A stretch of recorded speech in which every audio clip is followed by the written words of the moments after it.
बाहेरून एकदम क्रिस्पी आणि आतून इतका सॉफ्ट की तोंडात टाकताच विरघळेल. पण असा परफेक्ट उडीद वडा घरी बनवण्यासाठी एक छोटीशी सिक्रेट आहे, तर शेवटपर्यंत व्हिडिओ नक्की बघा.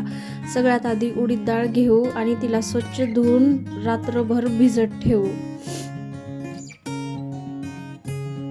सकाळी आपली उडीद डाळ भिजलेली आहे, तर आपण तिला अगदी कमी पाणी वापरून ती बारीक वाटून घेऊ.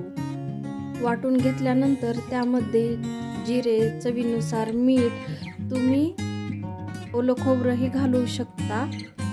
आणि आता आहे ते सिक्रेट स्टेप. ही डाळ जितकी चांगली फेटाल तितके आपले वडे हलके होतात, त्यामुळे 5-10 मिनिट चांगली ही डाळ फेटून घ्यायची आहे. आता आपलं तेल गरम झालेलं आहे, आपण आपले वडे त्यामध्ये सोडून देऊया.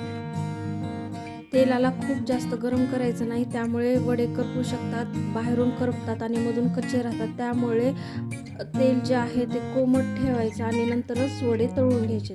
हे बघा, आपले वडे एकदम चांगले झालेले आहेत. तुम्हाला ही क्रिस्पी आणि सॉफ्ट उडीद वडे आवडत असतील तर या व्हिडिओला लाईक करा आणि आपल्या चॅनलला सबस्क्राईब करायला विसरू नका.